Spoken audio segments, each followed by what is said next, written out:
Dear children, I invite you for individual conversion. This time is for you.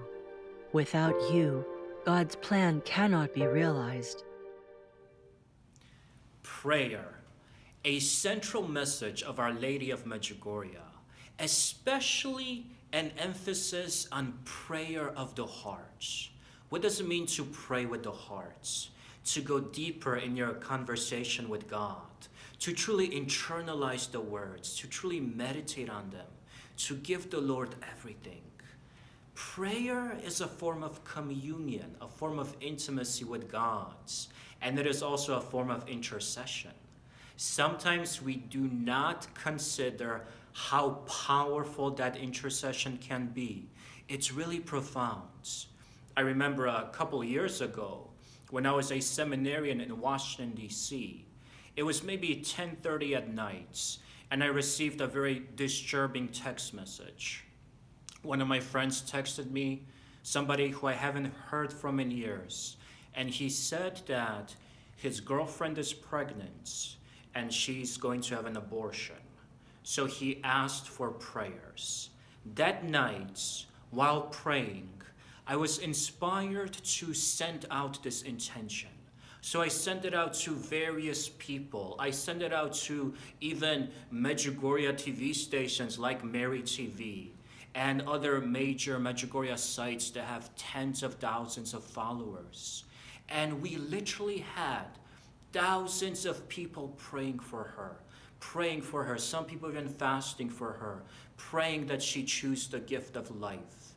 And the very next day, what happened was remarkable.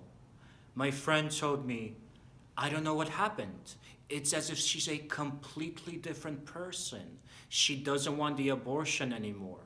In fact, she found out that it's going to be a girl.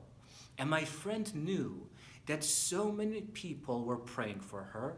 He knew that so many people were also praying the rosary. So he decided, in honor of that, in honor of the fact that the Lord saved this child's life through Our Lady's intercession, to give the little girl, when she was born, the middle name Rosario. And I was so blessed to have been asked to be the godfather for the girl, to be able to hold her in my arms, knowing that this is a child that was saved by God through Our Lady's intercession, through the gift of prayer.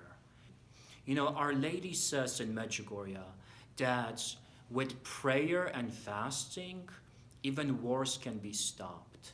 Sometimes that refers to an internal reality, the wars in a person's hearts or the wars in a family, to pray for peace, to pray for that deeper freedom, to pray for deeper surrender to God, for faith.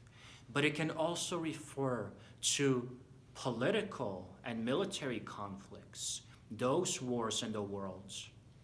I love the story of Bishop Oliver Dome, bishop in Nigeria. He was dealing with an extremely difficult situation. There was a radical terrorist group in his diocese that was murdering Catholics, raping, taking girls into the sex trafficking industry, doing the most horrible, atrocious things.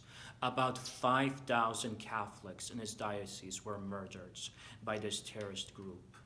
And one evening, as he's praying about the situation in deep angst, he experiences a mystical vision of Jesus Christ. Jesus appears to him with a sword, and he names this group, and 3 times with the sword he says that they are gone. And then he handed the sword to the bishop. The bishop took the swords. As he did, the vision ended, but the sword was mystically transported into a rosary. And the bishop realized he doesn't have to be a prophet to understand the message of this vision. So he started rosary crusades across the diocese. He started getting hundreds and thousands of people together praying the rosary. He went on radio interviews talking about the vision, encouraging people to pray the rosary against this violence, against this terrorist group. And it was only a couple years ago that the president of Nigeria announced that because of the efforts of the bishop, this terrorist group has been almost completely eliminated.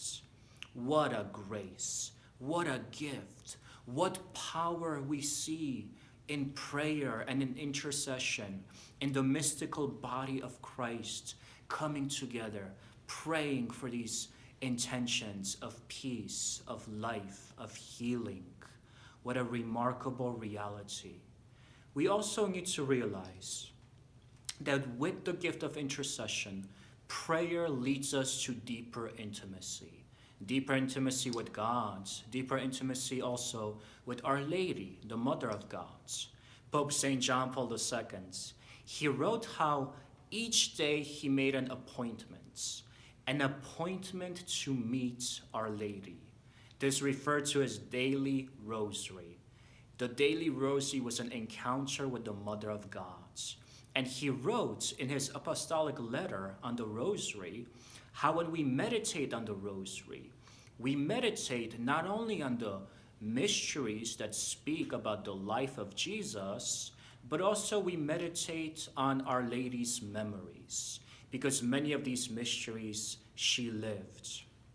And I love that reality, because if you think of it that way, that the rosary is an opportunity to meet Our Lady every day, and one day she wants to meet with you and meditate or share some of her most sorrowful memories when she lost her child. Another day she wants to meet with you and share some of her most joyful memories or some of the most glorious memories when God acted in her life profoundly. That takes a lot of trust and vulnerability. And we see how in that process, the rosary is a gift of encounter with the Mother of God, encounter with Jesus Christ, whose life we're meditating on. Our Lady encourages us to pray a lot. She says to the visionaries, at least 3 hours a day. It may seem difficult, but she says the more that you pray, the more joyous that it becomes. And to spread those 3 hours out throughout the day, it doesn't have to be 3 hours straight, but we realize that with prayer, we become transformed, deeper intimacy with God, deeper conversion, and through that gift of intercession, we can help Jesus and we can help Our Lady transform this world.